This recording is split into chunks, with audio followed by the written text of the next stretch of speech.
High বন্ধুরা, আসসালামু আলাইকুম। আপনারা সবাই কেমন আছেন? আলহামদুলিল্লাহ আমি ভালো আছি। তো ফেরদৌসী ব্লগে সবাইকে স্বাগতম জানাই। তো আজকে নতুন একটা ব্লগ নিয়ে আপনাদের পাশে চলে আসলাম। আমার চ্যানেলটি সবাই সাবস্ক্রাইব, লাইক, শেয়ার, কমেন্ট করবেন। আমার চ্যানেল সবার পাশে থাকবেন। আর বন্ধু, এতদিন আমি আপনাদের কোনো ভিডিও দিতে পারি নাই, বিভিন্ন ঝামেলার কারণে, বিভিন্ন সমস্যার কারণে, অসুস্থতার কারণে দিতে পারি নাই। এখন থেকে বন্ধুরা ডেইলি আপনারা ভিডিও পাবেন। তো আমাকে সবাই উৎসাহ দিবেন, আমার চ্যানেলটি সবাই থাকবেন, সাবস্ক্রাইব, লাইক, শেয়ার, কমেন্ট করবেন। তো চলেন আজকে কী রান্না করি, কী রান্না করব, কী কাজ করব আপনাকে সবাইকে দেখাই। দেখেন আমি বোরের ডাল বসাইছি এখানে, আর এখানে ভাত বসাইছি, এই যে ভাত।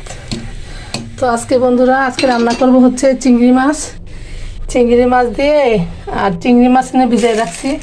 আপনার ভাইজান চিংড়ি মাছ রাখছিল, আর এখানে পাঙ্গাস মাছ আছে, বড়টা পাঙ্গাস মাছ আনছিল। আর চিংড়ি মাছ দিয়ে কচু দিয়ে রান্না করব, আর পাঙ্গাস মাছ কী দিয়ে রান্না করে, পেঁয়াজ দিয়ে ভুনা করতে পারি, ঠিক নাই। তো আপনার পাশে থাকেন, ওকে। এই কচু শাক দিয়ে চিংড়ি মাছ রান্না করব, আর পাঙ্গাস মাছ দিয়ে দেখি আলু দিয়ে বা পেঁয়াজ দিয়ে ভুনা করতে পারি কিনা, দেখা যাক। ততক্ষণ পাশে থাকুন, সাথে থাকুন, ভালো থাকুন। এগুলো আমার গাছের মিষ্টি কুমড়া গাছ, এগুলো দিয়ে লাউ দিয়ে আলু দিয়ে রান্না করব, মাছ দিয়া। এই জন্য কুইটা কিছু রাখছি। দেখেন আমার গাছের বেগুনগুলো মানে নষ্ট হয়ে গেছে বেগুনগুলো। আছে কচু গাছ, এটা কচু। দেখেন মিষ্টি কুমড়া গাছগুলো আমার, কি রোদ, কাঠফাটা রোদ, মাশাল্লাহ।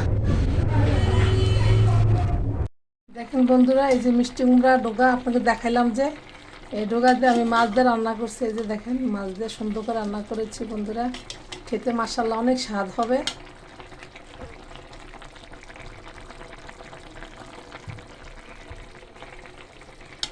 তারপরে কচু শাক, দেখেন কতগুলো হাঁড়ি পাতিল জমছে, এগুলো সব ধোবো। এখন আমি সব ধুবো, সমস্ত ঘরগুলো ক্লিন করব। এই দেখেন বন্ধুরা, কচু শাক চিংড়ি মাছ দিয়ে ভুনা করছি। এই ভুনাটা আপনার দেখাইতে পারি নাই, আমার বাসায় মেহমান ছিল, তো একটু লোক আসছিল, কথা বলছিলাম, আপনার দেখাইতে পারি নাই।